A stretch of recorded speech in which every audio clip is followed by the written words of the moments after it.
We're very happy to have this gentleman with us to my right.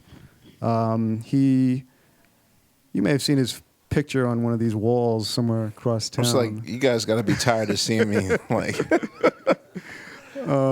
But he is an accomplished producer, musician, band leader, DJ as well, amongst other things. So please give a warm welcome to Questlove. Thank you. Thanks for being here tonight. Thanks for having me. You do a lot of different things. Yeah, I try. I don't know what it is. I think that now that I kind of have a normalcy, whatever. Well, this is the most normal routine thing that I've ever done in my life, as far as like waking up in the same city 5 days a week. Yeah, so I guess now that I have a routine that actually enables me to do more things than possible. Right. Well, so you're saying that, you know, being on the show, being, you know, based here in New York regularly is actually a change that's kind of stabilized things for you. Yeah, I think in my head, when we were approached to do the show, I think we were kind of fooling ourselves we talked ourselves into like, yeah, this will be you know, like a retirement plan for us, because again, there's no precedent for any group or band.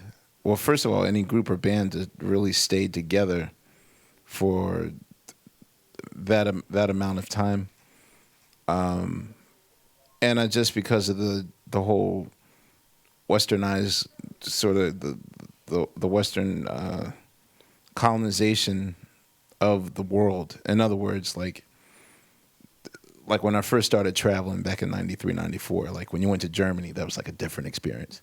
And when you went to Argentina, that was a different experience. And when you went to Japan, you know, but now it's like when I first went to the Middle East, it was like, first thing I saw was like a KFC.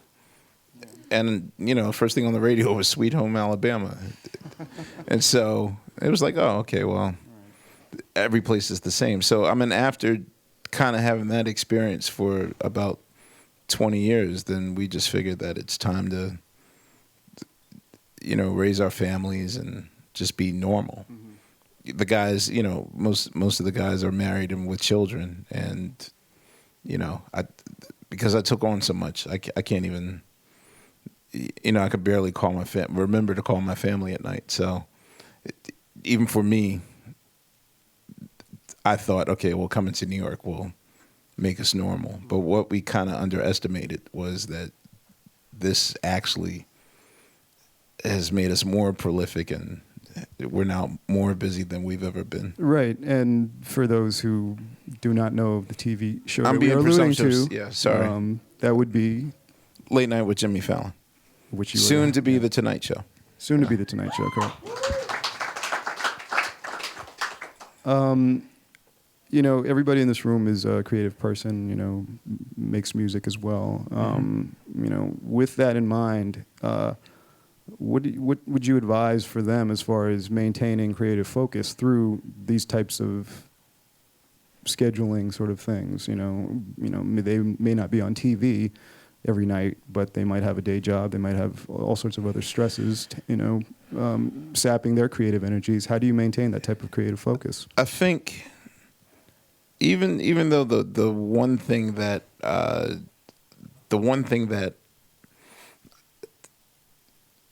I manifested, I wish I knew when I was younger and applied it.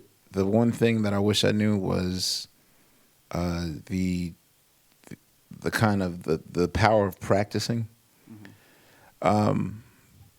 Yeah, I mean, in terms of that whole Malcolm Gladwell 10,000 hour theory, I mean, I clocked in my 10,000 hours as a kid, like practicing. For those that you don't know, in the book Outliers by Malcolm Gladwell, his theory is that all the people that we admire in the world, we tend to think like, oh, well, this person has God's gift and this person's touched by God, and Michael Jordan just is a better player than. When really that's not the case. The case is that the thing that they all have in common, and he breaks this down, is the fact that each of these people put in at least 10,000 hours of preparation into their craft, which basically means that for 4 to 5 years in a row, you're going to have to do what you want to do in this life for 3 to 5 hours, 6 hours a day. David Murray, the saxophone player, tells me that he's like one of the greatest saxophone players that I've ever known. And, I just said, how often do you practice? He's like, oh, man, I've been slacking. Now I probably do like 6, 7 hours a day. I was like, what?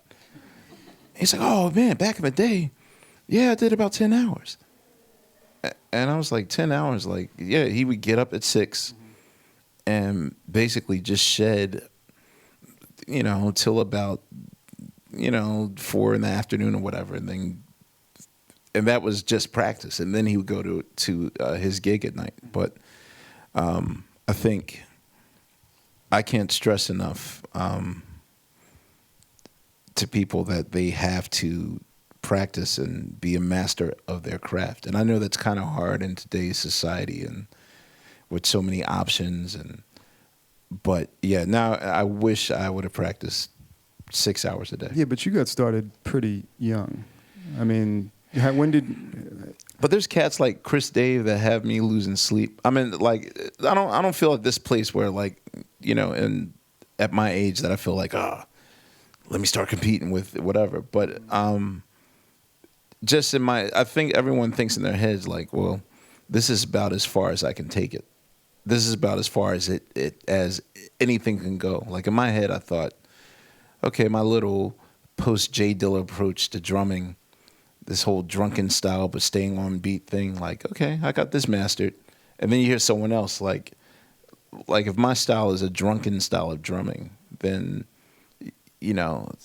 Chris Dave is like, it's speed or 8-ball, like it's heroin and cocaine mixed together. So to me,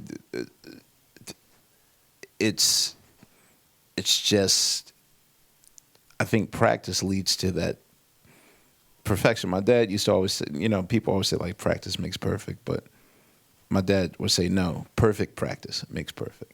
So, but he was also a Joe Jackson-esque drill sergeant, so maybe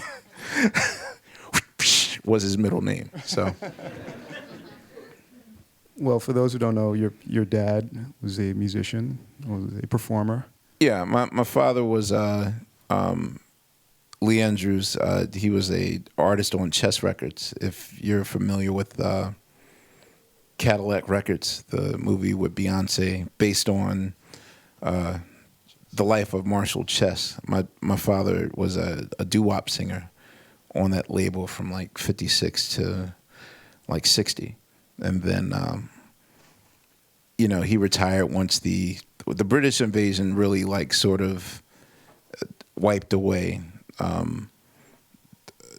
the doo-wop era in America. First there was doo-wop and rock and roll, and then the British invasion then came, and of course with the British invasion was the Beatles, who just redefined everything. So, but with that first wave of nostalgia, when I was born in the 70s, there was a nostalgia period for oldies doo-wop, and then my father got back on the bandwagon, did these little shows, be like 9 groups at Madison Square Garden or out in Long Island or Radio City Music Hall. So I grew up kind of in a backstage environment watching acts that were big in the 50s having a revival period.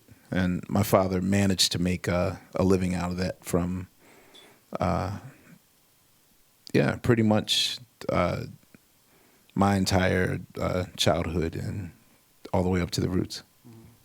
What were the best things about having parents who were musicians who were working actively in music?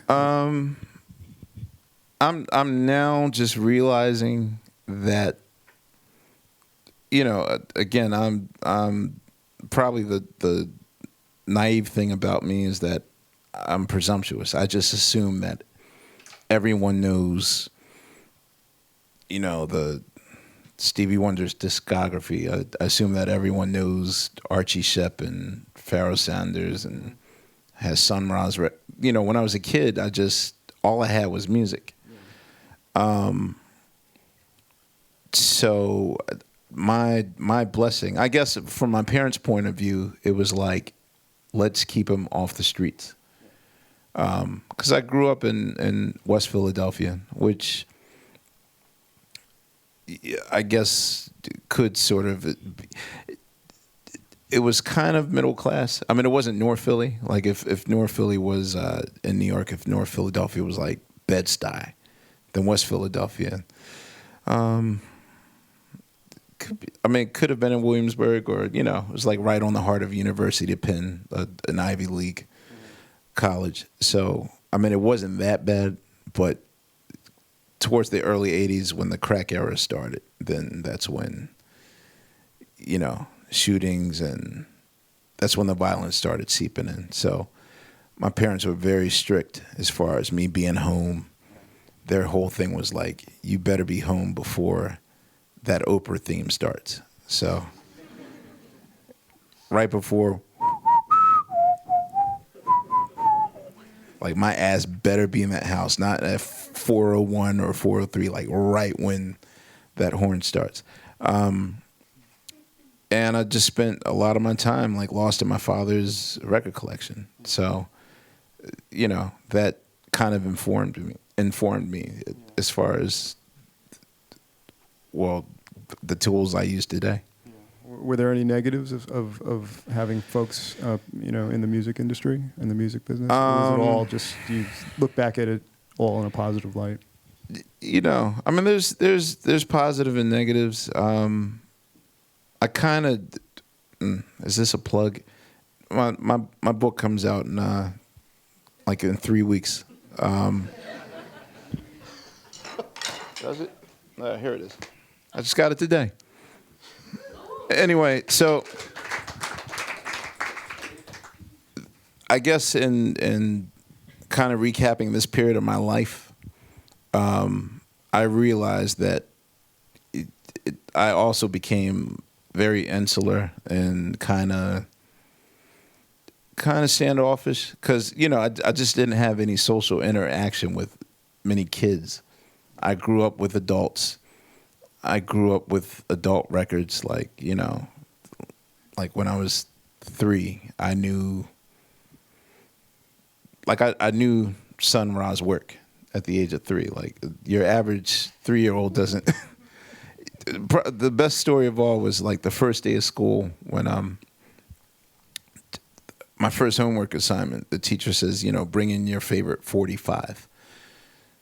Today, you know, you bring in you play an MP3 that you like on Spotify, but, you know, when 45s are miniature records that you play singles on. I'm dating myself. Yeah, I'm old. So I chose, my parents tricked me into thinking that a lot of 50s stuff was contemporary. So I thought Frankie Lyman and the Teenagers was a contemporary group, like Why Do Fools Fall in Love, which came out in like 58. But, you know, everyone else, the kids were bringing in like Disco Duck and, yeah, like Staying Alive and like contemporary stuff at the time that I wasn't aware of. Not that I wasn't aware of, but I just thought that everyone knows Bob, you know, Splish Splash by Bobby Darin and, you know, that type of stuff. And I was in for a rude awakening, like my first week of school. But, I mean, I guess the setbacks are just, you know, I don't know if I had I don't know if that's normal or not. I mean, if it's normal just to go in a dingy basement and practice all that time, you know, without, I'm not saying that I was in there 24/7, but there was a point where I just didn't want to go outside, like, because I didn't play basketball or do sports things. Like, I just knew music. So, but you know, the plus side of it is that, I mean, not the plus side, but at least for my life, if you combined all the people born between 65 and like 79, born between 65 and 79, between my grandmother's block and my father's, my parents' block, it's like maybe 33 of us. I'm only one of 3 people breathing or not in jail. So I don't know if that's the price to pay or not, like, to be isolated and alive or dead. So How did your parents react then when you started expressing interest in hip hop? Hip hop specifically? I guess so. I mean, unless there was another turning point before that. People do not believe this story, but like, it was always my father's dream was for me to be like a session drummer. His favorite drummer was Bernard Purdie, a well-known session drummer that's on like a lot of soul records of the 60s, 70s, and 80s. And even when I met Bernard as a kid, you know, Dad used to always, "Come here, Bernard. Tell this boy how you keep food on the table." And Bernard used to always say, "The 2 and the 4." And I didn't get that. The 2 and the 4. You know, because in my head,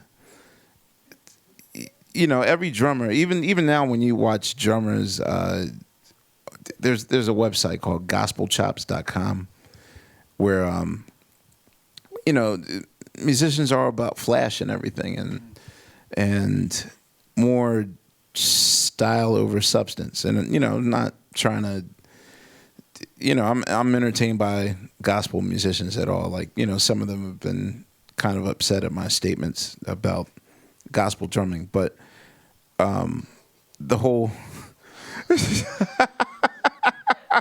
oh, shut up, man. Of course, this guy produced Show Me What You... Actually, you started...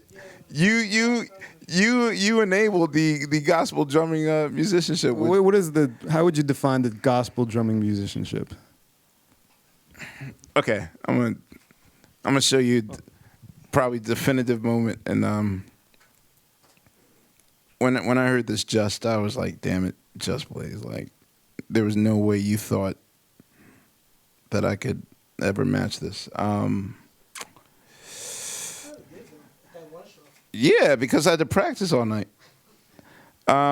So here. So I guess the all right, turn it up for me, please. This is all these other dudes is what you got, little mama. Show me what you got, friend. Show me what you got, shawty. So the gospel drumming is where there's just fills all over the place. Drum fills. Ladies and gentlemen, the most incredible H.O.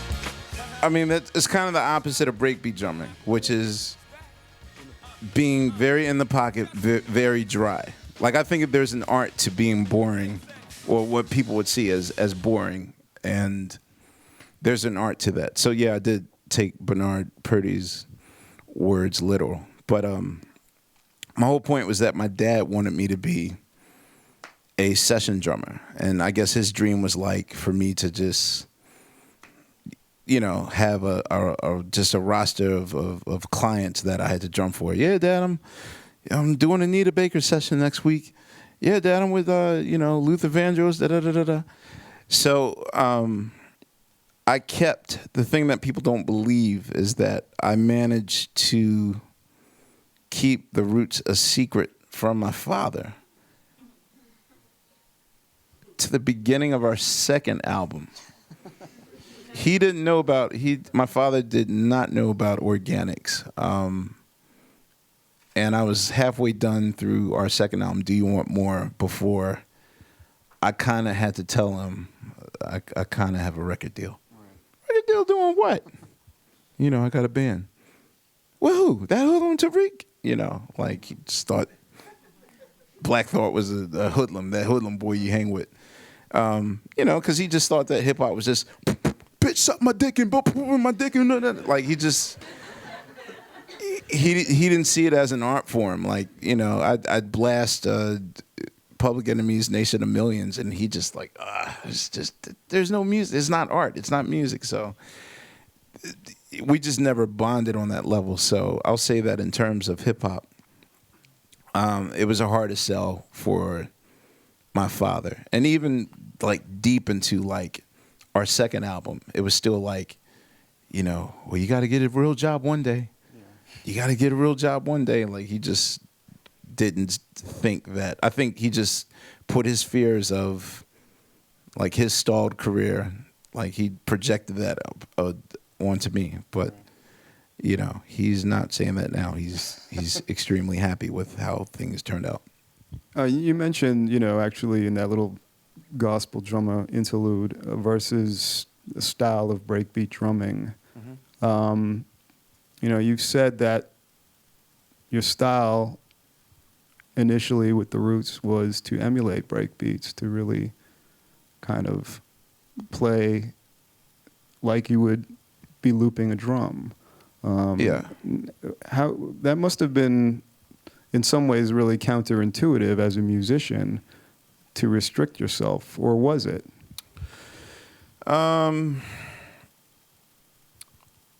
I'll say in the beginning, I didn't know any better. For the Organics record and for Do You Want More, I mean, I thought of myself as a breakbeat drummer, but I really wasn't. I guess I should. Go for it. All right, so.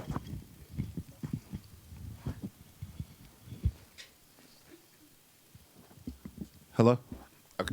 I'm saying like I'm on telephone. Hello, you still there? Okay, so I guess when I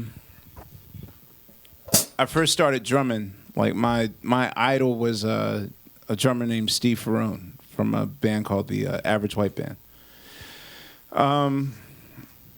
Steve was actually kind of he was from the Bernard Purdie school of drumming, which Bernard had pocket, but Bernard's trademark was always this particular fill. So I'll play a groove. And then he'll do like this fill. So that particular fill, I was obsessed with that fill. And then Steve Ferrone would just take that fill and just really like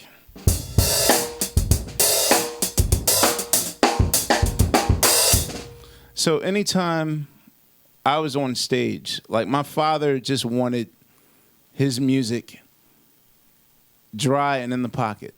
So night after night, I would have to play this for like an hour for my dad, like.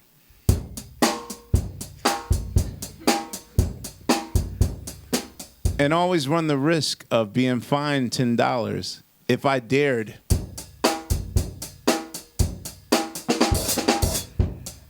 Like any of or anything like that would.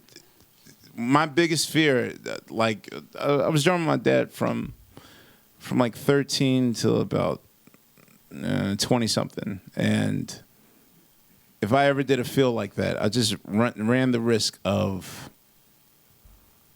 him turning around and giving me that look, like keep it in the pocket, or just always like, even if he was wrong, he was still right. So, when I started drumming with the Roots, I started at a time in which the Renaissance period of hip hop was alive and kicking, and the Renaissance period, I always thought that hip hop was 5 year cycles of a particular period. So you could say that 77 to 82 was the I guess the initial period, the fossil period. So that to me was like the recreational coke period of hip hop, of which things were more disco, post-disco sounding.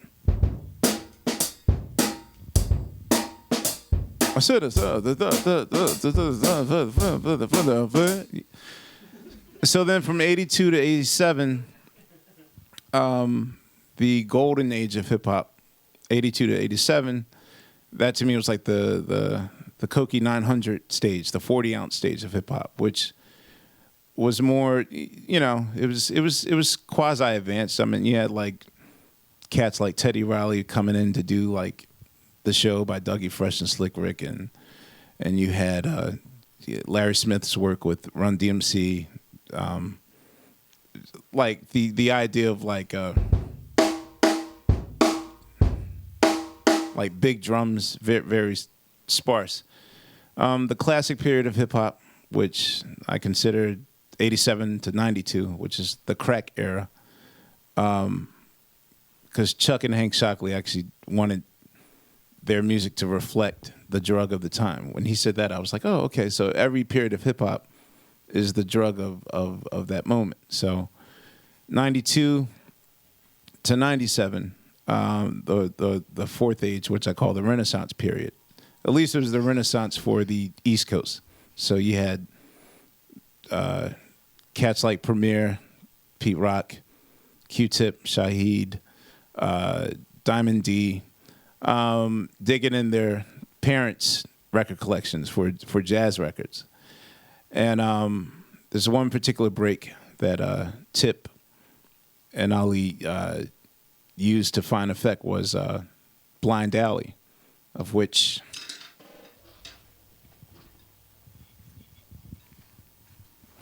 Blind Alley by the Emotions.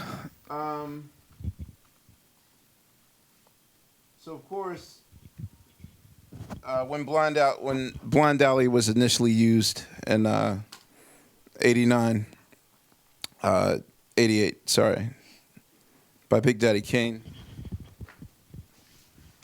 it was a straightforward break.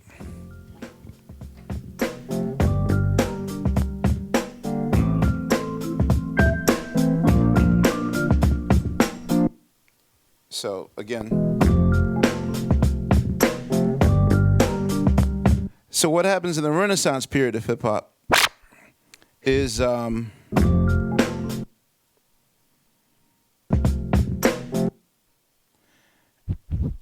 now people are chopping breaks and almost making up new grooves. So you don't have to take 16 bars of a song.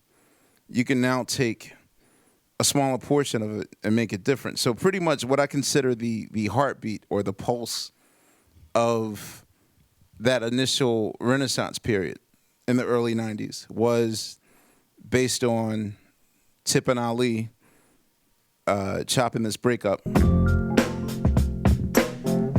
Sorry. I know I'm embarrassing you, Justin. Good recovery. So suddenly this was the pace of every song worth its grain of salt in 92. I mean, every classic song damn near had that pace, what you call the Blind Alley break. So when I was first drumming in the Roots,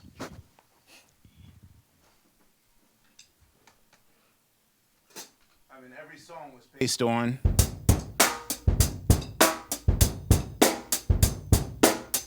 Tariq could rhyme over that for days.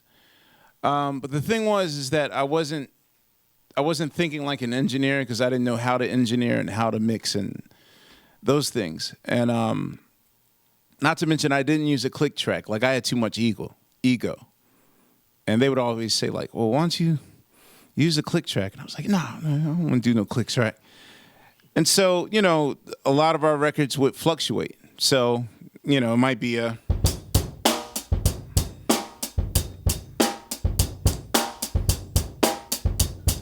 You know, I might get excited in the studio and start speeding up. But that proved to be nightmarish to DJs. And so when we get these feedback reports from DJs, a lot of them would just say like, well, you know, I can't blend any of the music because, you know, the beat fluctuates. So suddenly I became the bad guy in the roots. And at that point, like, it's like some sort of conspiracy theory. Like, people are like, well, okay, fine. We're just going to become a regular rap group and rhyme over regular breaks. And I'm like, wait, I'm not about to be fired in my own group, or this whole coup d'etat moment where you guys just decide that we don't, like, it's Ahmir's drum's fault that we're not being accepted. So I kind of had to take extra precautionary measures on our third record, Philadelphia Half-Life. I went in the studio like maybe 2 months before we actually officially started. And, you know, I felt like Jack Nicholson and Batman. I was just like, wait till they get a load of me. Like, my whole thing was like, I just said I'm going to be the coldest, most emotionless, just an absolute machine. And I spent hours and hours and hours, and I probably did another 10,000 hours. I wanted to learn everything about engineering. I wanted to know what this frequency does, what this mic does. So I would do a break.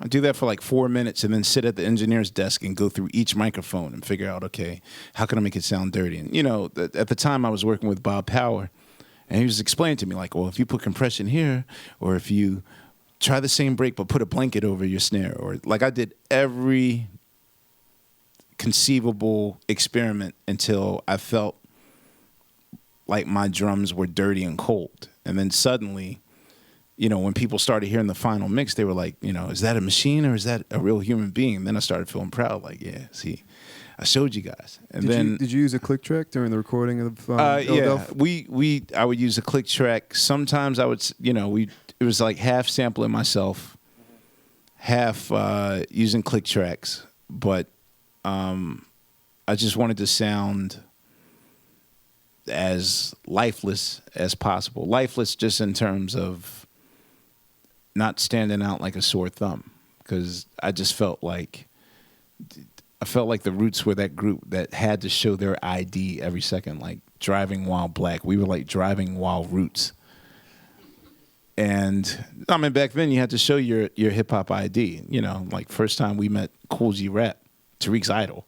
Yeah. He's like, what? It was like our second album. He's like, what, y'all got a demo or something? Like, who are y'all? Like, we were like Rudolph the Red-Nosed Reindeer. So for me, I wanted to be ice cold. And then I met D'Angelo and Jay Dilla, who then like made me just dismantle everything that I knew about being cold. So you mentioned Dilla and his influence on, you know, your style. Mm-hmm. Can you kind of do a little sort of before and after, perhaps? Well, yeah. So I mean, by the time of Philadelphia Half-Life, like I just wanted to be extremely cold.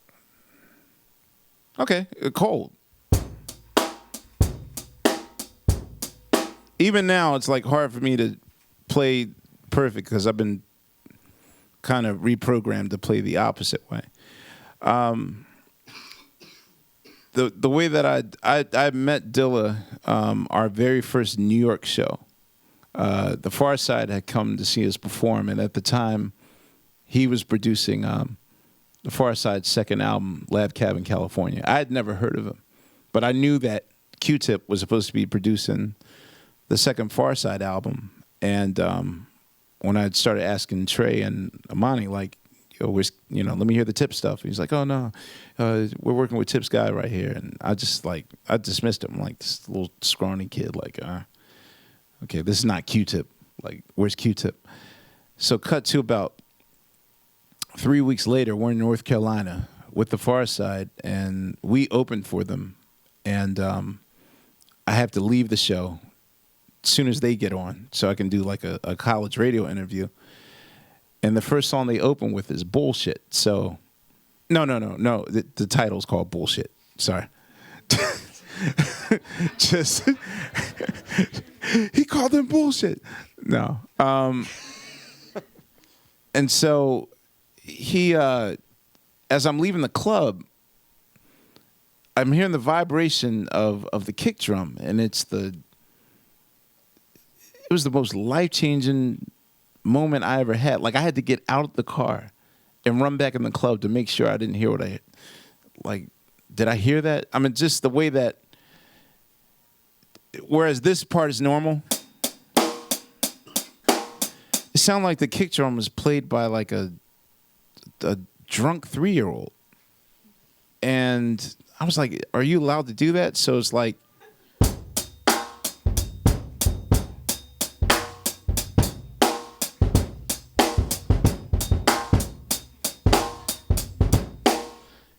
and I was like, what the hell is that? So the next day in Atlanta, I'm asking him, like, yo, what was that drunken song that y'all were playing? Like, what was that? Like, he's like, oh, yeah, it's bullshit. You know, it's produced by Jay Dee.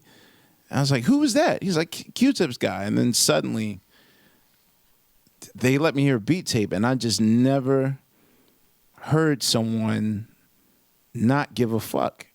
And that to me was the most liberating moment.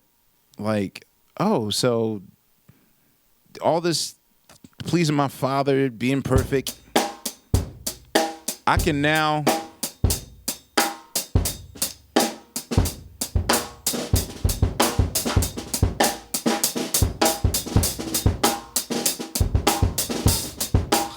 like, now I got to undo all the education and all the hours of preparation that I did. I got to undo that.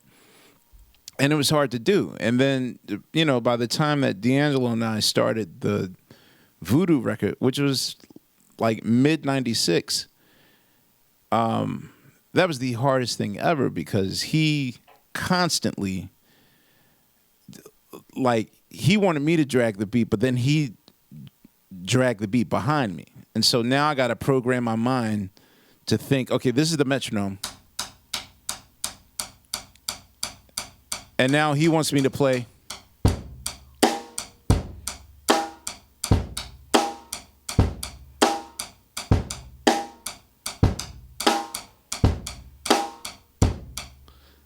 Which is, you know, I started having issues. Like, well, what if other drummers, like the musician community, is going to laugh at me? And he's like, nah, man, trust me. Like, use the Force. He's used all these Star Wars analogies with me. Like, use the Force, man. And I'd never seen Star Wars, so. Well, then how, you know, how many hours do you think, or how long did it take to kind of undo, you know, essentially your entire life's training? I will say that it took from 96 to 99. That was probably the most drumming that I've ever done in a studio setting. So you're talking about spending months at Electric Lady Studios. Studio A was D'Angelo's studio. But because he's notoriously a night person, he wouldn't even get to the studio till like 6 p.m. His hours are like from 6 p.m. to 11 a.m.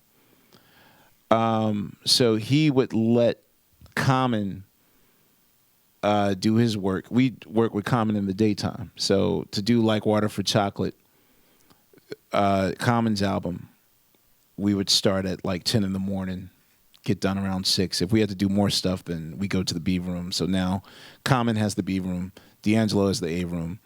And then in the C room, you know, it would be like accessory stuff. If I got to do Nick Acosta's record or Bilal's record or Erica, her album, Most Quali, everyone would use the C floor. So at one point, we just had that entire studio on lockdown, and everybody was just going into each other's sessions, doing stuff. And so just during that whole time period is how I managed to turn like into. There was one song called the very first song we did for Voodoo was a song that didn't make the record. It was called Bitch. And he's like, look, man, like this is like he told me to play the track as he demoed it, which was like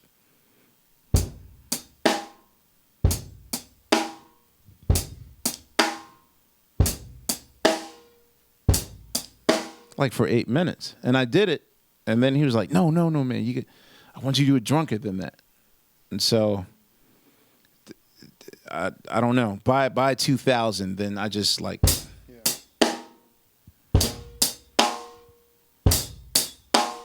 which sounds crazy now, but in contextualized in the music that he was creating, it makes sense. But you're saying though that Dilla, I mean, he influenced, your style in terms of dragging the beat, but then D'Angelo had that concept independently of that as well, and he did. If you listen to "Dreamin' Eyes of Mine" on Brown Sugar, it was more of an accident. Like I'll say with D'Angelo and with the RZA as well, it was more like a happy accident. Like, oh, well, that's hip hop. I'll just leave that glitch in there. Right. But you think like, oh man, you purposely did that. Dilla's a cat that I know that actually like programmed his drums with no quantize. He would turn the quantize off and make it imperfect. In the case of D'Angelo, like a song like "Dreamin' Eyes of Mine," like that's the first time I ever heard like that whole.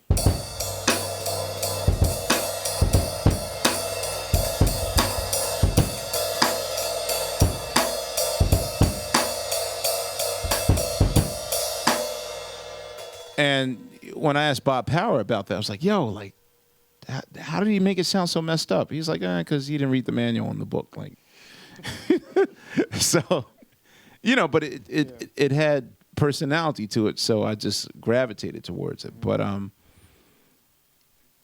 no, those two were definitely like-minded. It's not like they were together or D'Angelo knew about Dilla's shit or the opposite. Yeah. They just happened to come from the same tree, and that allowed me to experiment. But in that, I mean, you said like, that Dilla's drag had profound influence on those D'Angelo sessions because of all the work that was going on. But absolutely. But did they actually work officially on anything together? In a session. There's. Trying to figure if I have the demo or not. There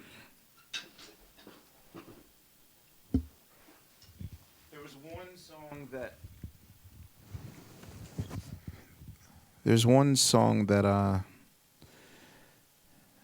at the time when we were waiting for Miss Hill to return the favor, he had sang on Lauryn Hill's Nothing Even Matters. Sorry for the hiss level for those that collect Dilla cassettes, the original ones. He loved the sound of cassette hiss. He would actually program cassette hiss for some reason. Like there was no need to sound this lo-fi. You better know who the fuck this is. Sorry.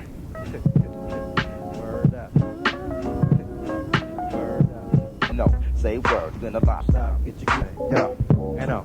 Let's roll the wheel. Dylan. Underground, got it.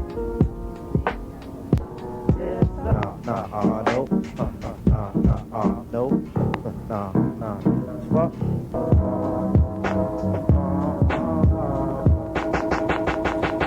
Yeah. This is all right.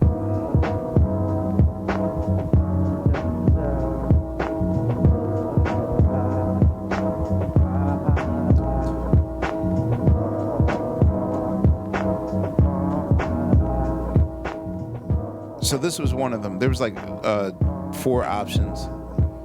So this would have been one of the beats, but it didn't wind up. It's in the vault. We Lauren never showed up, or she never showed up. So to that the was studio. supposed to be Lauren D'Angelo, yeah. produced by Yeah, and Dilla. instead we at the last minute decided to cover "That's the Time I Feel Like Making Love." So that's how that that song got on the Voodoo album. However, on Common's "Time Travelin'" is one of the rare times that the four of us were in the room at the same time recording. Because even if we did do things together, it's always like an overdub. You know, we'd have an initial track and then somebody would overdub their parts later. But for this particular song, for Time Travelin',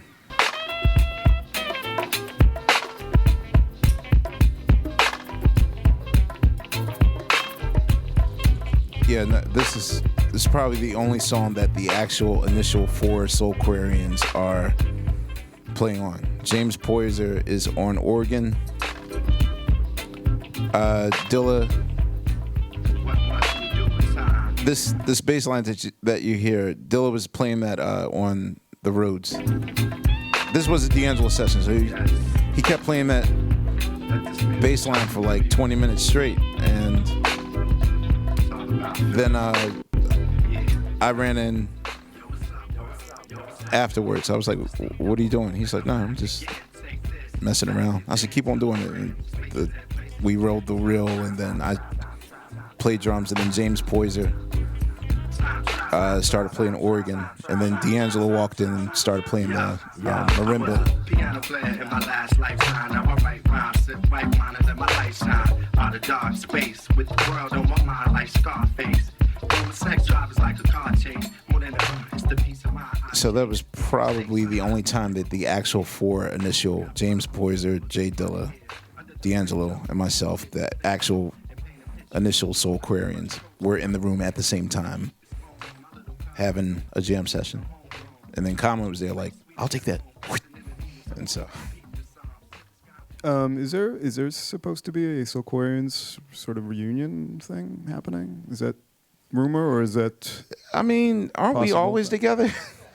Like, I mean, I'm a workhorse. Yeah. I love being proactive and working. So a big disappointment of my circle is the lack of, or the frustrating thing about it is that the vision sort of fell off the rails. Like, yeah, we had these sort of Illuminati meetings of, and I work on your record and you work on my record and da-da-da-da, and then we'll have our own empire.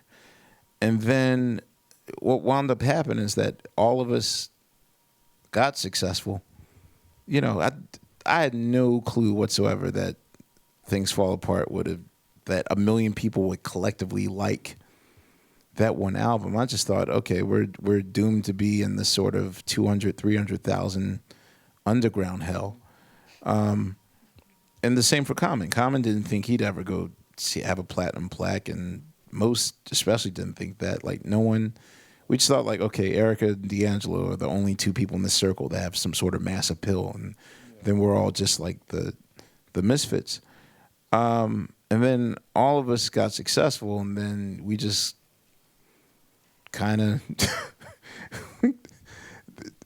everyone just abandoned ship, and not even on the disgruntled thing. Like, I just think that maybe self-saboteur people kind of are afraid of their own shadow, and what you wound up with was just a whole bunch of people afraid of their shadow and not being active at all. Yeah. And so, it's, I mean, yeah, we talk a good game, but someone has to show up to the studio. So I mean, there's always going to be talk of let's work together, but that's the thing about like working with Jay-Z, like that whole process of the Unplugged record and anything else that I've done with him.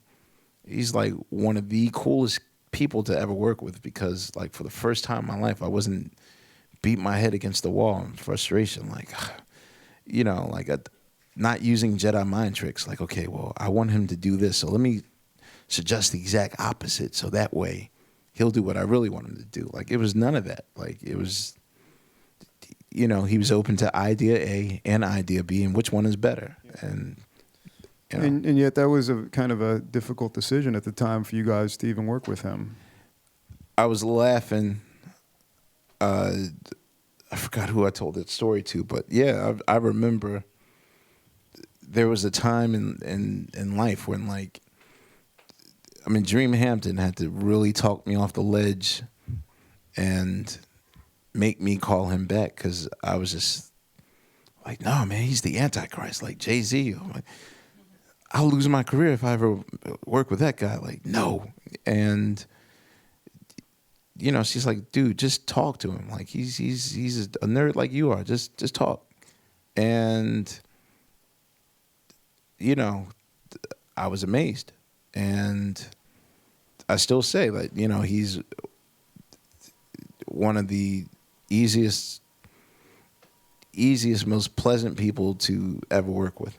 Well, I mean, I think, to even put that in context, you have to kind of look back and think about this whole quote-unquote underground versus mainstream there thing was that was happening in the latter part of the 90s. There was an apartheid. Really, pretty fierce. There was a hip-hop apartheid going on between the haves and the have-nots. And I guess in 97...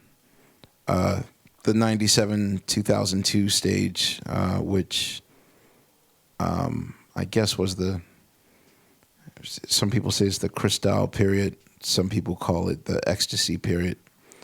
It was both. Yeah, it was ecstasy and Cristal together. But it was more the cult of personality period. And I call it the cult of personality because probably the most notable event in 97, well, the departure of Big is one factor, and then Puff's uprising, which when Big was alive, like there was a difference in attitude towards the idea of Puffy's solo record when Big was alive and after Big was alive. When Big was alive and people were like, yo, Puffy's going to do a solo record. Like, the industry was like, no, that's not going to happen. I don't know if any of you saw Huffington Post's feature on Paris Hilton signing to Young Money yesterday. But, yeah. He's like, I never heard of her. But it was kind of the shock of that. I guess Baby and Wayne signed Paris Hilton yesterday as an artist to Young Money. And I'm not comparing this to that, but it was sort of like the shock of, wait a minute, the CEO is rapping? Like, oh my God, like, no, that can't happen. That's not real, is it? But of course, on the heels of Big's death, I mean, I'll Be Missing You was a mighty shield. Like, you really can't throw snark at someone when their first single was an homage to a beloved figure. So it was like that pass was given, and it's kind of like how he nuanced his way in. Jay-Z, of course, by the same token, is also I mean, his story is the aspirational figure. The people love the narrative of I won, and the problem with, or not the problem, or yeah, I guess you can say the problem. The problem of the winner take all aspirational story is kind of the undertone, which is basically, I made it and you ain't shit. And so the have-nots in the underground were sort of just seen as a very unattractive dweeb. You wanted to associate yourself and live vicariously through the winner, not the loser or the one that wasn't winning. And so when you add all those elements in,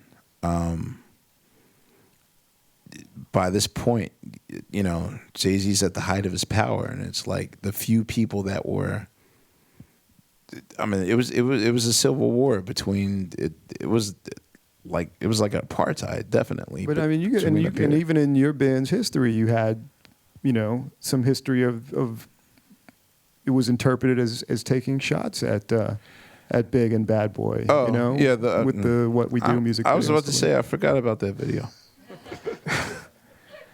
Yeah, yeah, the story behind that particular chapter is it's hilarious.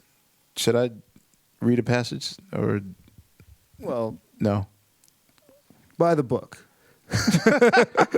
All right, No, you're but I selling mean, it for me. no, but I mean, you know, you can summarize. Well, yeah, I mean, I guess that the video was interpreted as a shots fired thing.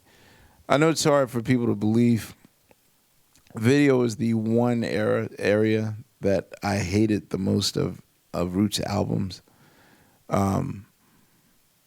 Mainly because like we really weren't embraced by MTV or BET. So when it was time to make videos, like that was the one area that I really wasn't involved in. So at the time, with the director that we were working with,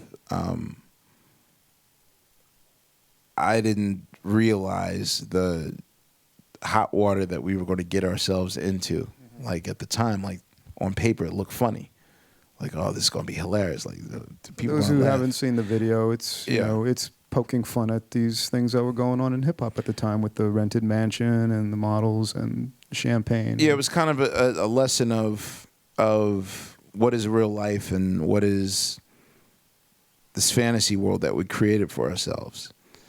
And when the finished product came, it was hilarious, but it was also seen as, you know, as a shots fired moment, of which, you know, people started to take sides. Like everyone that year pretty much had their, you know, you were either on the side of the haves or the have-nots. And so for Jay-Z to sort of cross that line and offer an olive branch or, you know, cut the velvet rope was like, that was a major thing at the time. And I was that close to not taking the phone call because I was afraid of the perception of how I would look doing that. Yeah, you mentioned a term, self-saboteur. Do you feel that applies to you in any way? Have you with, you know, maybe having some hesitance in taking that phone call when it, you know, yeah, obviously absolutely. changed your career? Especially in that time period. Yeah. None of us knew how to deal. I think that when people don't know how to deal with relative success, they don't necessarily know how to deal with it or how to handle it. A great example is probably our 6th album, Phrenology. Like if there's a term called the departure album, and usually any artist that has some sort of artistic peak, when there's only one artist that I know that even dared to attempt to capitalize on the lightning in the bottle moment for their career, and that was Michael Jackson. Whereas he acknowledged that Thriller sold 40 million units and he wanted Bad to sell 100 million units. And he went in every day with the intent on, I absolutely must sell this many units. The average artist does the opposite. They do the departure record. The first departure record was Sgt. Pepper's. The Beatles were tired of being the Beatles. They said, let's make a disguise record. Let's do the opposite of what we should be doing. And it backfired and actually became a standard. Marvin Gaye was tired of being Marvin Gaye. He wanted to get fat and grow a beard. He was tired of being the Prince of Motown. Backfired, and What's Going On winds up being a standard.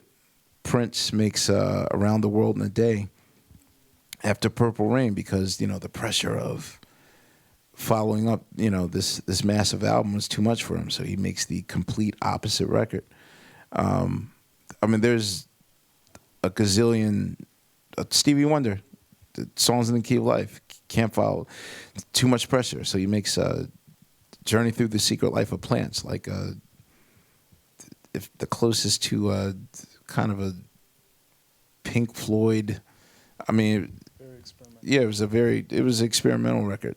You could say the same thing for Kid A by Radiohead, coming on the heels of OK Computer, which was like, one of the most critically acclaimed albums of 1998. So in our case, at the time, I just felt like, wow, let's just do the record. I don't know what makes you. I don't know the psychological mind, the thought process that leads one to say, okay, let's take everything that we worked for and just throw it out the window. Like, let's make the complete opposite album. To some critics, of the Chris DeGao cloth and the post Village Voice Chris DeGao cloth, it was like, oh, this is an artistic statement. Like, it was seen as a bold move. But, if I'm probably honest about it, it was like, I don't know what to do. And we're scared that we can't follow up this record because we didn't plan the success. So let's mess it up before, they mess it up for us. I want to ask you one thing before we open it up to questions. And you teach a class at NYU now on classic albums, and I, know from following your career, you're very, very much. It's very important to you to monitor how your music is received critically. And you're a fan of music journalism, and you are, you write quite a bit. And I just wanted to know, where that comes from. Why is this something that is so important to you? I think the quote was that if your Metacritic rating ever fell below 80, you'd be devastated. Yeah. And what is that about being received that way, well received that way, why is it so important to you? A lot of it, at the time when we got signed, our critical acclaim is what kept us alive. It's a very stressful thing to go week after week wondering if your label president is going to press the guillotine button on your career, and slice your neck off. So we knew we couldn't sell units. And so the thing that was the most important to us was to be critically acclaimed, critically lauded. When we exiled to London, it was a state of emergency. When Kurt Cobain had taken his life in April of 94, that was like a state of emergency meeting for the Roots, because we felt like, oh crap, we're going to get dropped. Because by this point, Aerosmith had left Geffen, Guns N' Roses wasn't going to follow up, and now Nirvana, their cash cow, is gone. Three marquee acts gone. And this is how we got signed, all the profit money that they made. So we took our money, got a flat in London, and our mission was to find an agent that will keep us working constantly, like doing 200 dates throughout Europe, just so that we could build up the acclaim, so that when it's time to drop the Roots, because by that point Geffen had dropped 12 acts shortly thereafter. They kept the Jizza, they kept us. You know, our shield was going to be, but we're critically acclaimed, don't drop us. Yeah, the scroll's right here in my Afro pick. It's like, we're critically acclaimed. And that was our saving grace. And then, you know, when each album comes out and it's critically acclaimed, you know, it's kind of an embarrassing thing, like for a label, like, well, we don't want to drop them because these guys are getting critical acclaim. So I always kind of just held on to that version of the report card. You know, just like a student wants to get straight A's, that's something realistic I can aim for. Yeah. You know, I don't think that, oh, we're going to go diamond one day or that type of thing. But, you know, you always want to put your best foot forward. And that's how, you know, I feel. Well, I mean, now it's just kind of hard because everyone's a critic on the internet. So there's no pleasing people. So I'm not as... There is no universal critical acclaim. Yeah, I mean, I'm not as obsessive as I was before. But yeah, like 10 years ago, I could see myself having a nervous breakdown if we got a bad review. So. And now you're teaching this class about classic albums at NYU for you know, anyone who can't afford the tuition. What is that class like? It was based on the fact that I was on NPR's website, and they do this experiment where they teach what they call a millennial, someone born in the what millennials are mid 80s to late 80s, where they have the millennial generation sort of take works of the canon, the idea of a canon, things that are assumed classic. Your parents bring you in this world and tell you the Beatles are the best thing ever. Like, you just automatically know the Beatles are great. You know that Picasso's great. You know that Miles Davis is great. You accept these things without really investigating because they're, you know, you're told instantly these are great. And so they kind of wanted to get the perspective of someone who's 16, 17, 18, listen to these records. So they do various classic albums. And one week they had an intern do Public Enemy's It Takes a Nation of Millions, which for me, that was a life-changing moment. That was my version of hearing Nevermind the Bullocks, Here Comes the Sex Pistols. Like, for rock fans, like for hip-hop, that was like my moment of, this can change my life. And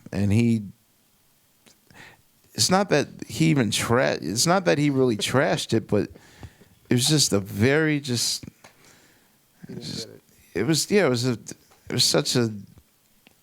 I was heartbroken. And then, you know, initially I got angry because of kind of just the passive way that he just dismissed this record. And I was ready to, you know, jump in the line of the firing squad that was ready to, like, you know, you fucking idiot, you young kids. And I was ready to do that. And I was just like, I realized it was my fault. And the way that I came to that conclusion that it was my fault is because, you know, a lot of us just assume that these things are known. Like, I can say impeach the president to you and you know instantly what I'm talking about. But if I say a term impeach the president to these people, they might think I'm talking about getting rid of Barack Obama, you know, and not using terms of a breakbeat, a well-known breakbeat. And it's just assumed that hip-hop is so magical that it will just trickle down to the next generation, and that's not the case. So with DJing and with teaching, I feel like that's the that's me paying it forward. So I had written a response that was more compassionate than judgmental, and that's when Jason of NYU reached out to me and said, Jason King of NYU reached out to me, and I accepted it. I had a few offers from other colleges, but NYU was the closest to 30 Rock that I could get to, and so. Who has questions at this point for Quest? That means they want to go home. Anybody with a question? Hey, you spoke about there being a point in your career where you weren't sure that you were going to be a successful artist. Right. And I was wondering if you could speak about maybe the turning point, and also what were the contributing factors for that turning point? See, here's the thing. I don't know. This could be low self-esteem talking. This could be, one that's overtly cautious about things. But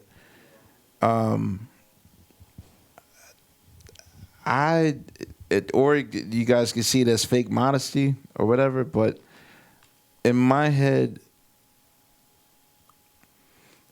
like I always felt like if you know the infamous fable about the tortoise and the hare, like the Roots have had this tortoise and the hare journey where, a very slow turtle that's running to the finish line, slow and steady, while the rabbit's on the side of the road losing its breath, or that's what I feel like our journey is. So, we've been running this race for so long.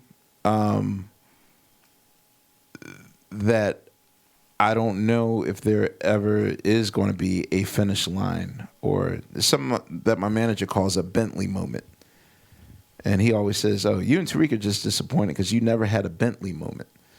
And I guess that supposed Bentley moment is like, this idea of a ticker tape parade and us in top hats and, celebrating and that type of thing. Like we've never had that because we've just always been this kind of working class, blue collar band. I mean, that's celebrated in rock a lot. Like I know a lot of rockers who, are working class bands, and they're billionaires, but they still have this working class mentality. So I guess to answer your question, I still don't feel like I'll ever have a moment where like, because that's just how the same reason why he asked, like, why do I wake up in the middle of the night and look at my Metacritic rating to make sure that it's still acclaimed. I guess the thought is too traumatic to lose this stuff. And so, yes, I mean, even though technically I'm monetarily at a great place, and there's some achievements that I feel like, oh, that was nice. I still operate under that mentality, like this can end at any moment, and I don't know. Maybe I don't know if I'll ever feel like successful. I know that's sad to hear, but I don't know. Do you gauge your success by your record sales, or how do you gauge it?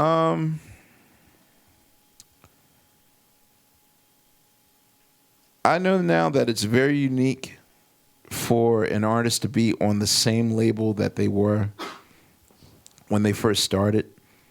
I mean, at the end of the day, we have always been on Universal Records, be it Geffen, MCA, Def Jam, or whatever. Like, we've always reported to 1755 Broadway on 56th Street. So I am proud of the fact that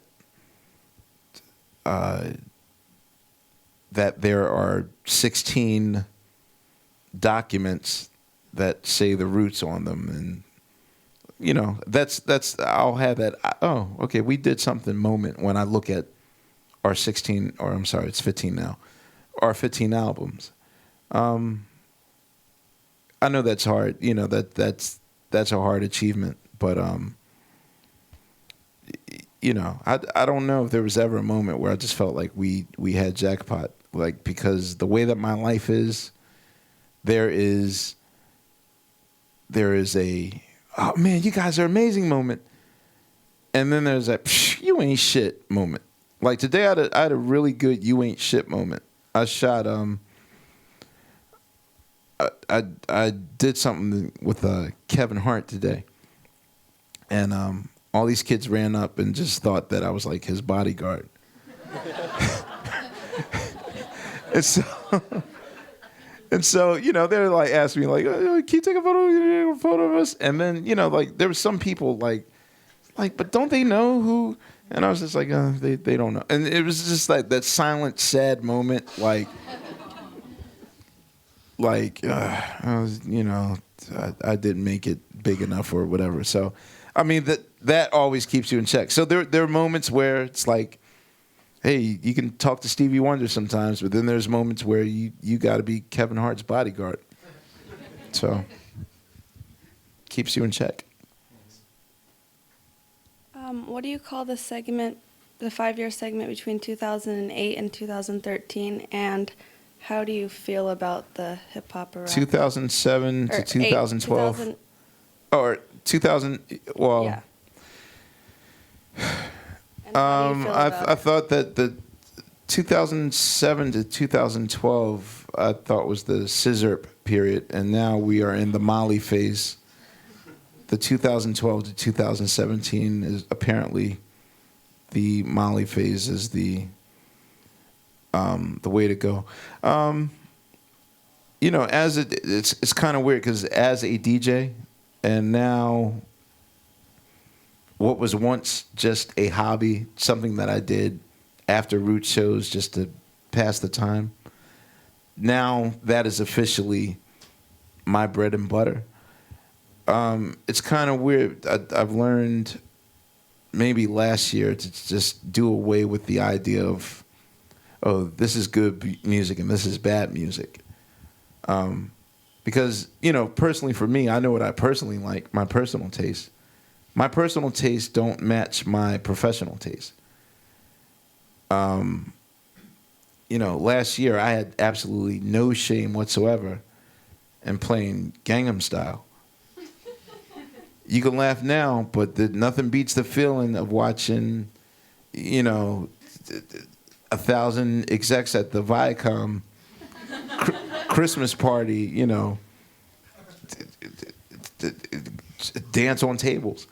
So it's like, well, is that a bad song or is that an effective song? And so that's kind of the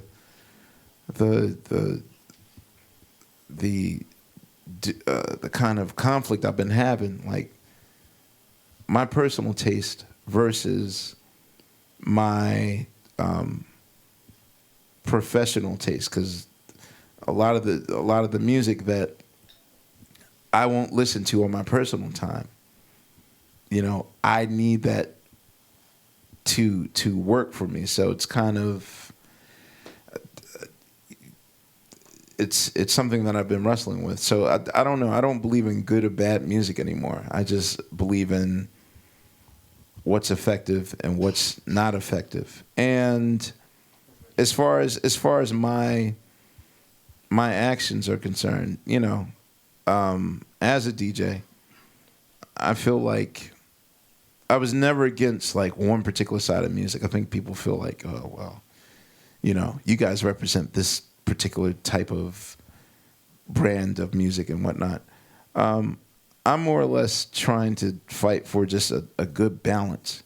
You know, I'm cool with hearing, you know, French Montana's I Ain't Worried About Nothing.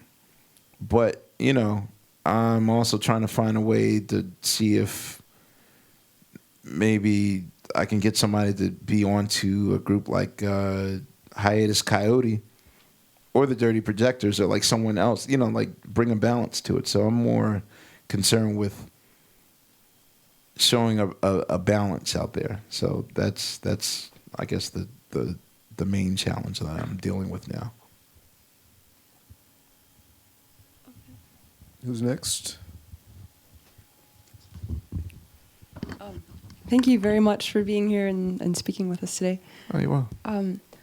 So I find it really interesting, your early influences in music in general. And when I was younger, I was really into, and still am into, Mississippi John Hurt and Blind Lemon Jefferson. The thing that I really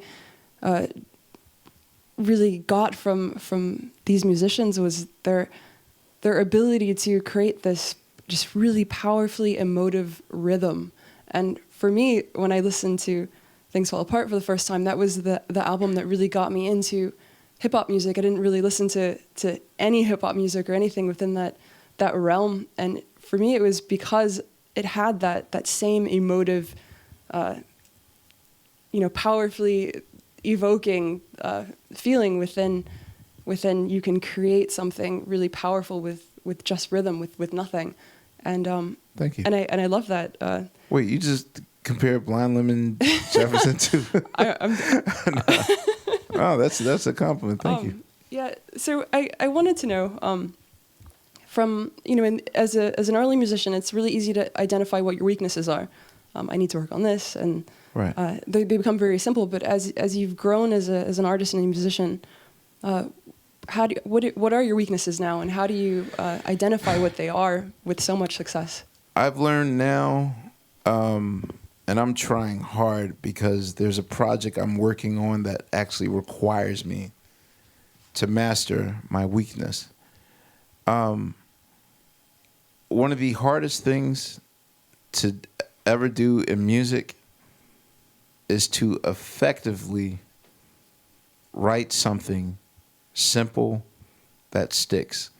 I mean, for all the talk of think of the most complex thing.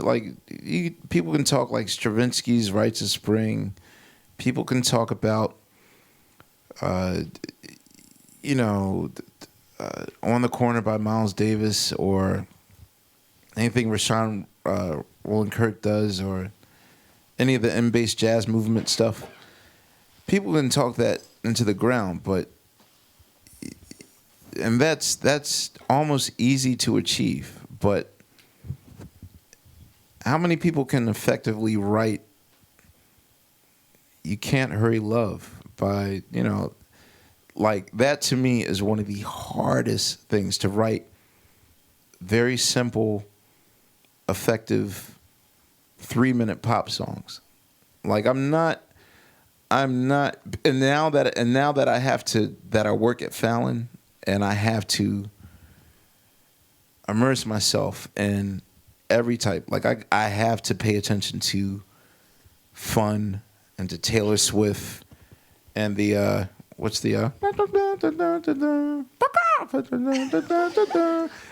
forget the name of that song.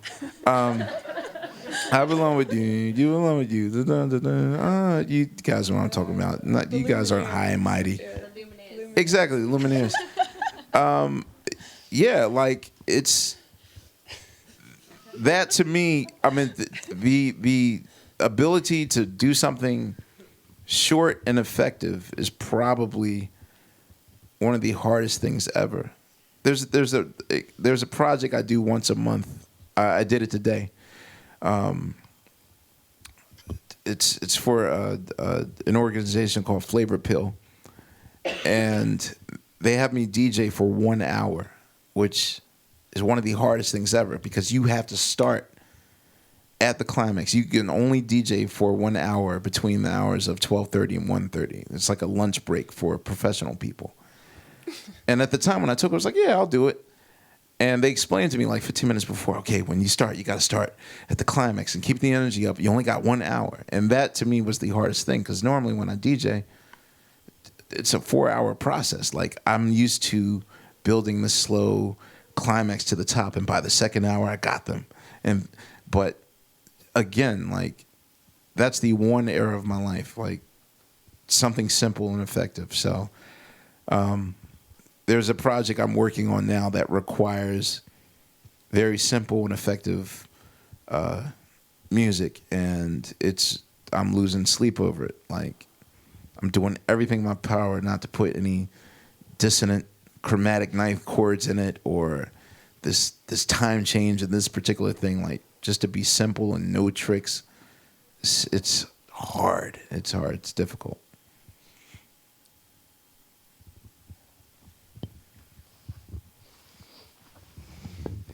I like that song.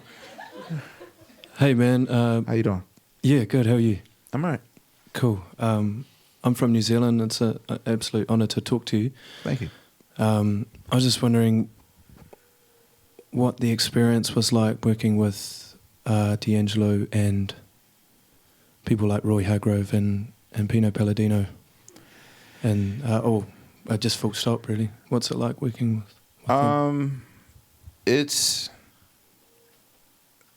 like some of the most magical moments of my creative life were spent working with those guys. I mean, just the amount of hours, and it's like no matter how many times I tried to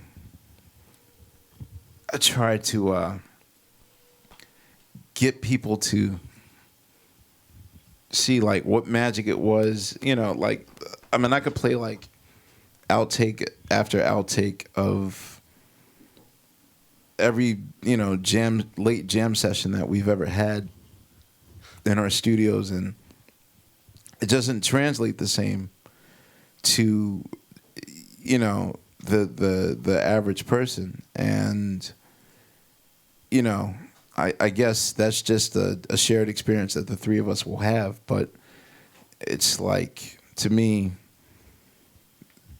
that was going to college. That was, to me, like, just it was college. It was, you know, I don't know if I'll ever get that moment back. I mean, we still play with you know, and jam with each other, but just for that particular period in between 96 and 2000, like, and touring, it was amazing. And yes, before you ask, he all right, yeah, like 10 songs are now mastered, which is way a bigger, it's way ahead than what what I previously have been saying in the press. But I know for a fact that there's only one song left to be mastered on that record. So it's definitely a fourth quarter release for that record. What's your impression of the record? It is the most, I can't wait. Like, even if, you know, the songs have been done before, you know, have been done and you see them on YouTube, like, I mean, we started, I think, was it Back to the Future or either Back to the Future or Died a Thousand Deaths. I think I started that in 2003. So this album it's taken 11 years to make. But the amazing thing about it is that it still sounds like it came out tomorrow. Like, it sounds like it's a true funk record. I don't even know if you can say that Voodoo is a funk record. Like, that was like a vibey record. You know what I mean? A head nod vibe record. But, you know, his rule for this album was like, you got to do the complete opposite of what you did on the Voodoo album, which most of my Voodoo stuff was just rim shot funk, not hitting the snare at all. So I was trying to think of new ways to drum that I've never done before. And a lot of the drums that I'm doing now are more tribal.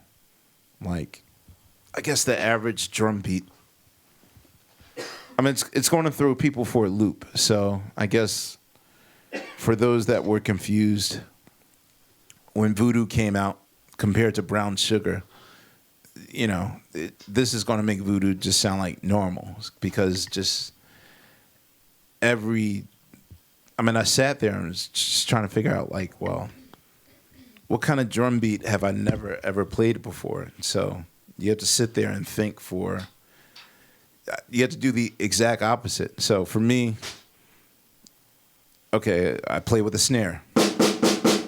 So my first thought was, well, the exact opposite of this is this.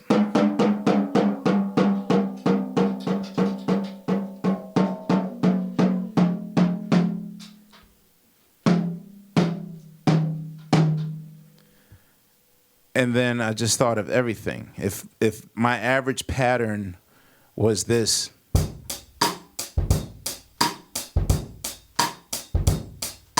what's the exact opposite? So now, what was once eighth notes here, eighth notes are now here. And what was once quarter notes here, quarter notes are now here. So I'll say that the average, if the pace of voodoo was this,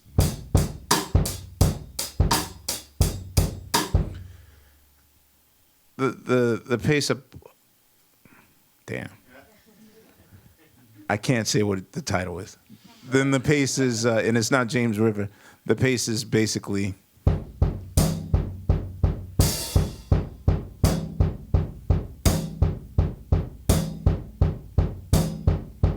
There's one song in which he uses James Gatson.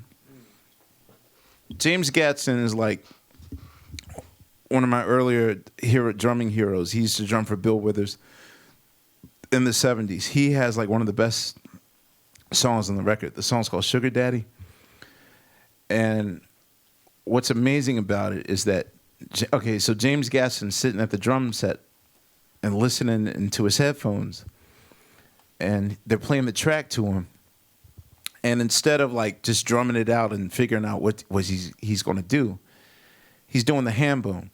The ham bone is something that like tap dancers and hoofers used to do back in the post-menstrual vaudeville days. Ham bone, have you heard? Pop's gonna buy you Mockingbird. So basically, Gadsden's sitting at the drum set, like,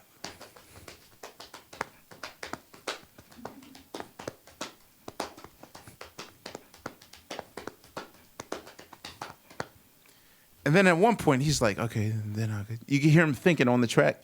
He's like, so he's just thinking. But what he doesn't know is that they're recording him, right? And so he's like, all right, I got something. They're like, no, that you did it already. So there's a track where you just, the beat is like, and I heard it, and oh man, I was just seething with jealousy. I'm like, man, like, damn, like he has the most innovative, like freaking, like how can I compete with this? Like James Gadsden is playing his body on this track unintentionally, and so I was like, all right, well, he won this record, so I'm just going to be the co-star. So that just informed everything else that I did on this record, which was the exact opposite of. So this album is very different, but in a great way. Thank you so much, bro. Appreciate it. You're welcome. Anybody else? Who's next? Sorry. Thank you for the lecture today. You're welcome. 2 questions. The first one is, how did you come about the name Questlove? Okay. And the second one is, what is your most memorable moment about the great late Jay Dilla? All right. The short version of my moniker is that I hated hip hop titles because I always felt like it dated someone, like, you know, where Def blah blah blah is from, and you know what era Young da da da and Little I don't know is from, and MC da da da da. Like it instantly gives you away, because if it ever becomes outdated, you're stuck with that name. You know, well, I mean, Will Smith can be Will Smith, but he was still the Fresh Prince, so you know that's like 1985, 86. So at the time when we were just going through name titles, I just told Tariq, like, I don't want a name title. Just give me whatever. So I took a question mark symbol. And at first, journalists kept calling me Mark. Because question mark, right? And I was like, no, my name's not Mark. So then by the second album, I picked the world's worst pretentious freaking acronym. I tried to make Brother Question into a title. It was like beat recycler of the rhythm. But again, journalists were like, brother? Because I was like, why? That interrogative thing, like, why do you keep asking me? He's like, no, well, the question mark at the end of brother. Your brother?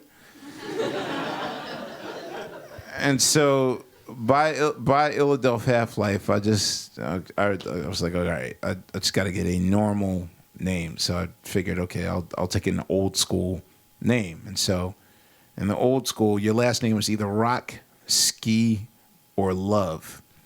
Run from Run DMC's Run Love. The Human Beatbox from the Fat Boys was Buff Love, Joe Ski Love. So, Questlove sounded better than Quest Rock or Quest Ski. And actually, when LL did our show last year, I did not know that Ski, a name that often a lot of rappers use, I didn't know that was a subliminal cocaine reference. He told me that his grandfather did not want him to title himself. His name was going to be Jay Ski. But because his grandfather knew that Ski was a sort of a recreational coke reference, he was forbade to name himself Jay Ski. So he just went back to LL Cool J. But as far as Dilla is concerned, I always tell this story. We were snowed in Detroit working on Common's Like Water for Chocolate record. And the airport had shut down in Detroit, so I had to sleep on his couch. And Dilla and Pharrell are the only cats that I know that keep business hours when they make music. Like, he got up every day at 7 in the morning like it was his job. Got up at 7 a.m., and he was done at 5 p.m. Pharrell does the same thing. Pharrell does not work after, unless it's like a special circumstance. Everyone else, musicians, do late hours and this type of stuff. And so he was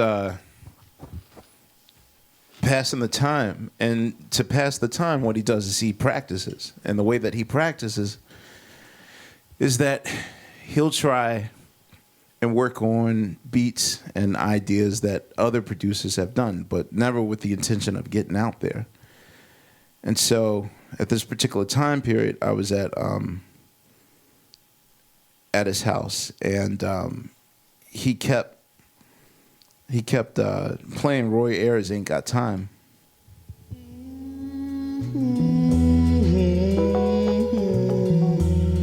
Which at the time was only used by Pete Rock on an interlude for their second album, The Main Ingredient, back in 1994. This loop.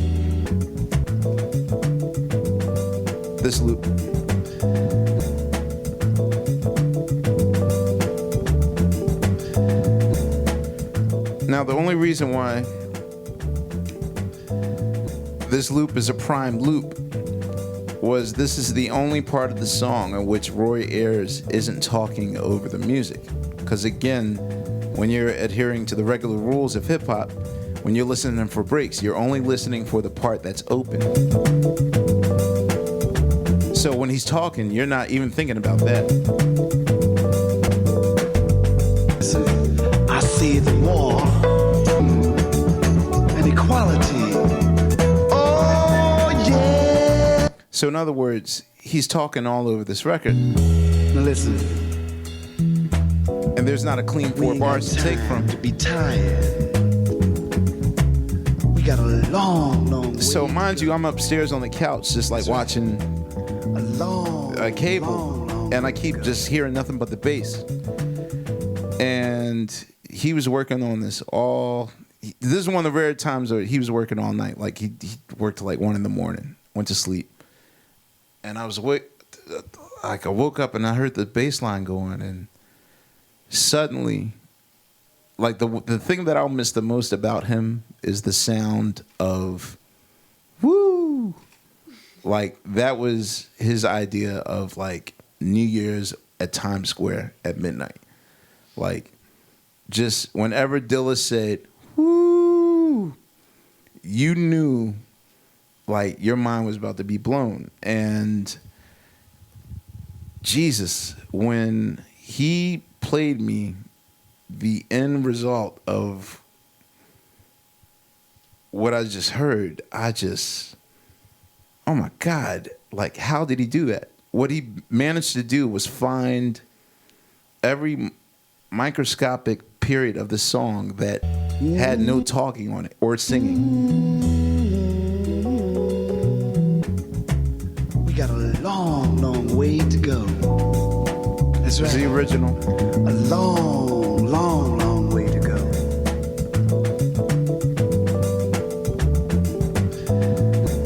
Oh, sorry. I left it looping.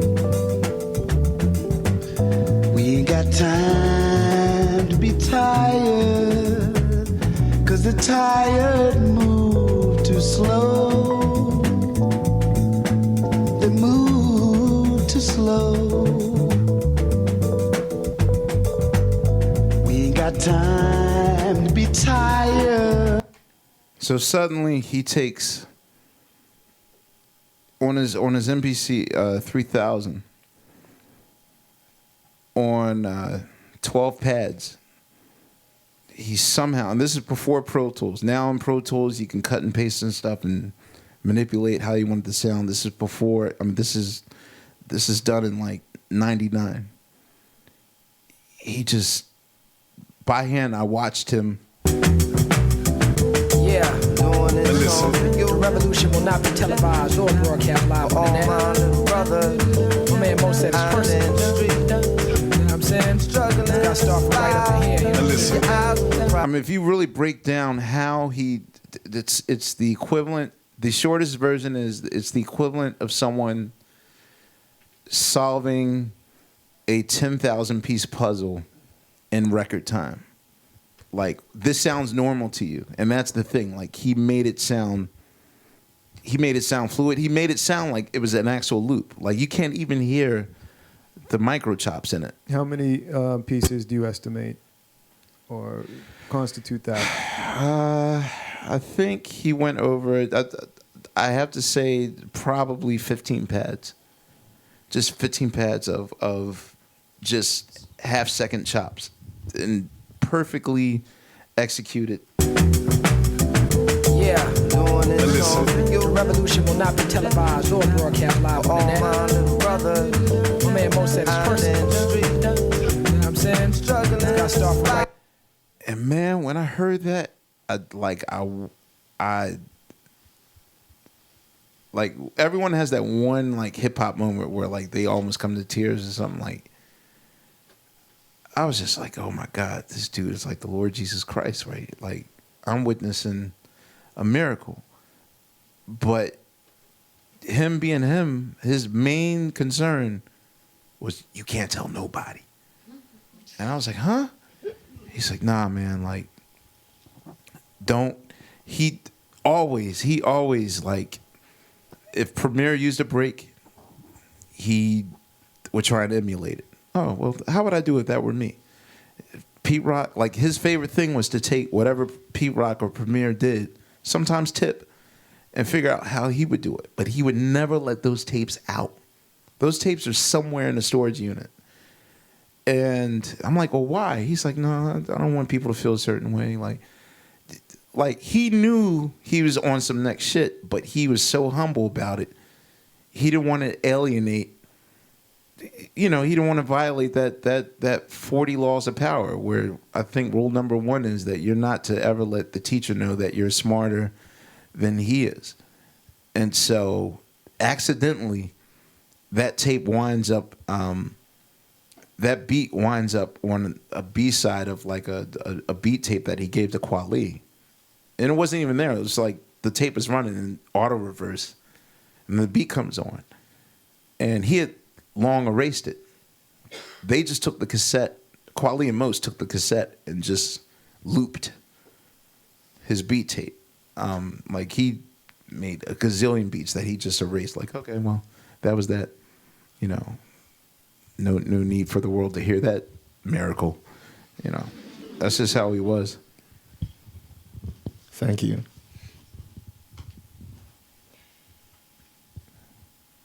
Anybody else? I think we got one in the back.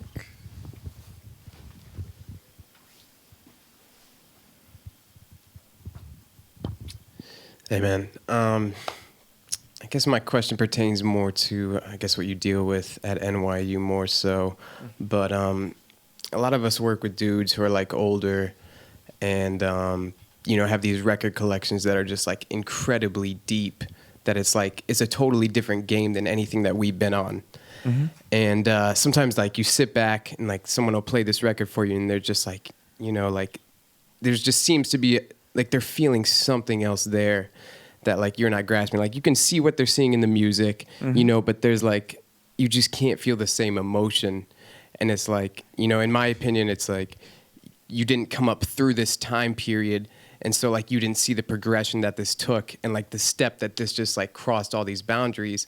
And it's, like, that's really tough for someone like us who, like, grew up just knowing all of these things existed. Right. It's hard to, like, wrap our minds around, like, that this didn't exist before. And it's, like, is there, I don't know if my question is, like, is there going to be a way that we can see it in that light of that way? When I chose the records that I chose for this particular, people ask, like, why did you choose the 8 records that you chose? Week one was just really just a practice week. Was the 3 James Brown Live at the Apollo records. Week 2 was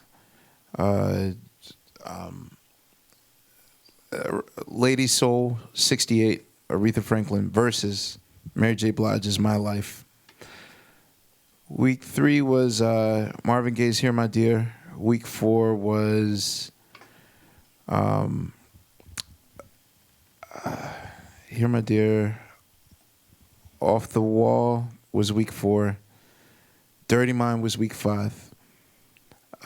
Week 6 was a twofer. Nation of Millions by Public Enemy. Week 7 was Paul's Boutique, and then the final was 3 Feet High and Rising. The prime reason why I chose those records was, one, I had access to the session reels to those albums. My former crate digging is now collecting sessions, the reels, and often the very first question I ask my students, okay, I did something stupid. I went and brought them all iPods. I was feeling generous one Christmas, and I actually regretted it once they showed me what the price was. But I got them all iPods and put all the records for which I was teaching on there, and so they had it ahead of time. And the curious thing about Off the Wall, again, the whole idea of this course is dealing with the idea of a canon, the idea of assumed greatness. And it starts off the same way. Show of hands. How many of you like this record? And of the 25 students, off the bat, I'll say that a good 10 were like, you know. And then we'd kind of have a discussion, and a lot of them just felt like, well, you know, this is what mom and dad listened to when they were young, and, you know, Michael Jackson's cool, but, you know, it's no Aphex Twin or whatever, like, you know, what they have to compare it to. And I figured in that time period, and the course is like 3 hours long, I figured that maybe in this particular case, you know, you have to contextualize, and you have to be very careful on how you contextualize why something's great. Now, fortunately for me, I knew that what probably blocked them from seeing the greatness of Michael Jackson's Off the Wall was who they were informed of, who they thought Michael Jackson was.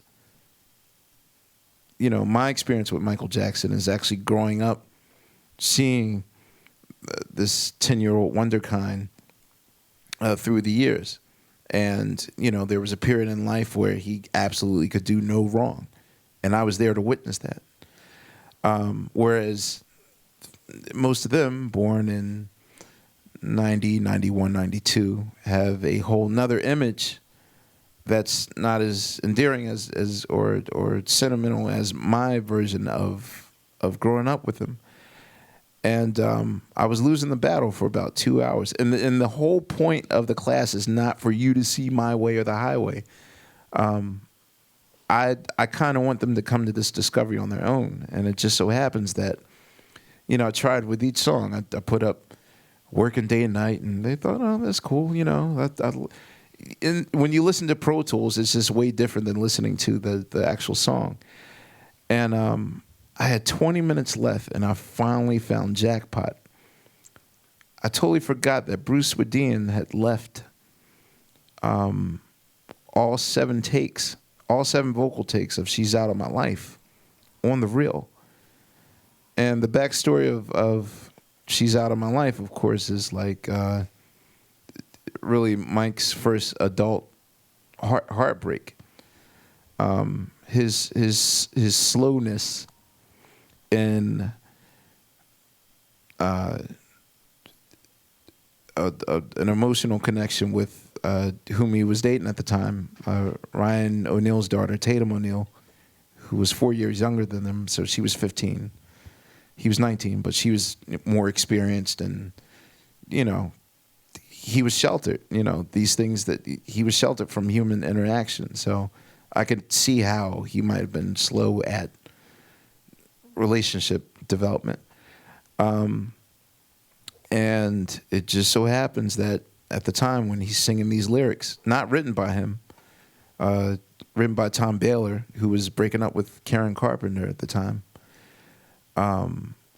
each take, I just played the solo of each take, and it was just more heartbreaking than the previous take. And I mean, by the time you got to take 4, there was almost not a dry, like people were starting to well up, and really that humanized Michael Jackson.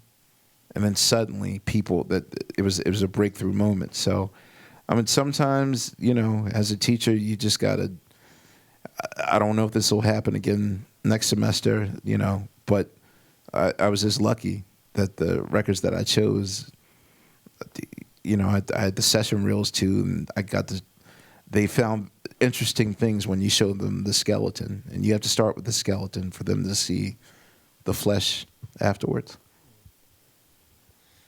So I hope that answered the question. Kinda. I mean, like, without the reels, then, like, am I gonna ever be able to grasp, like, the shit that I, you know, see, like, the people that I work with, like, play me stuff? And it's again, that's why I take responsibility for that Nation of Millions faux pas on the NPR thing. Like, we need informed, articulate, knowledgeable teachers that know how to relate and communicate with students. And I don't know if this is a thing that can instantly happen, you know, off the bat in a 3-hour period. I was, when I was a kid, I thought that jazz music was punishment. I was like, Love Supreme. What the hell? I don't want to hear this. And it wasn't until I was older I finally got, I had that moment. But that's hard to say. Like, things are subjective. What I think is the greatest thing, you might not see it that way. But I got lucky. Maybe I can, maybe I'll get Resistance the next time. Hopefully not, but I would have another answer next year. Cool. Thanks, man. You're welcome. Y'all don't want me to go to work tonight, do y'all? I got 45 minutes to be on stage in Brooklyn. I think take one last one. Take one last one. In the back. What's up? All right, I got last question. Here we go. I know this joker. No, here we go. So you DJ, The Roots, Late Night Jimmy. I got 12 jobs. Yes. Yes. I'm curious. How many hours a night do you sleep now? And was it less or more than when you just The Roots? You know what the funny thing is? For people, that's the question I get the most. How do you sleep? I think that the smoke and mirrors of the whole idea of Questlove doesn't sleep might be just based on the fact that, I'm the guy that will wake up and think of a funny tweet and tweet. Like, I have a computer right next to my bed, so I'll just, and then go back to sleep, and people, when do you sleep? But on the average, yeah, I managed to get 5 to 6 hours, 7 sometimes. I get it a night. I'll go to bed at 3:30 in the morning. I'm usually up at 9:30. What you really want to know is, when do I get time to just be normal?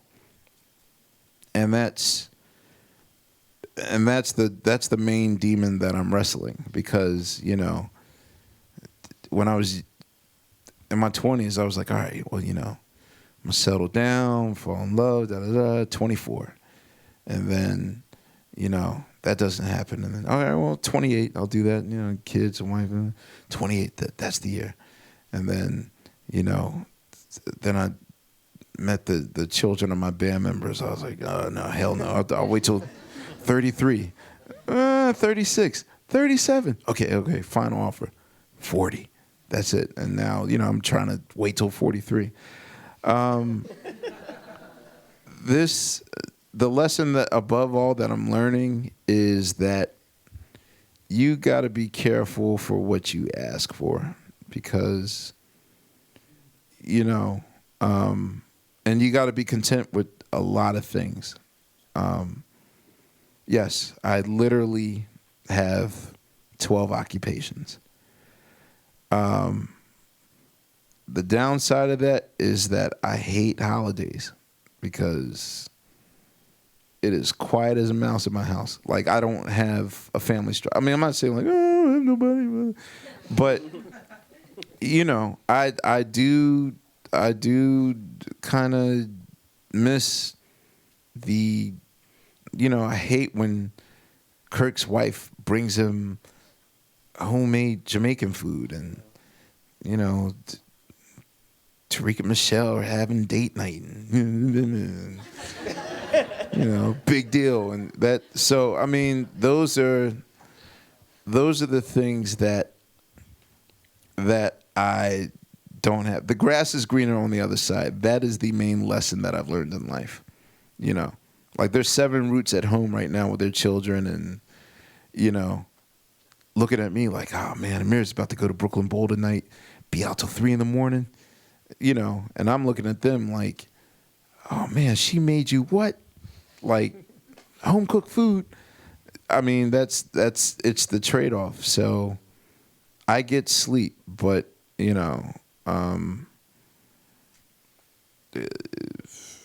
I'm no closer to going to the altar than I was when I was 1 year old. So, I mean, but that's not a woe's me statement more than it is a be careful for what you ask for statement or a lesson.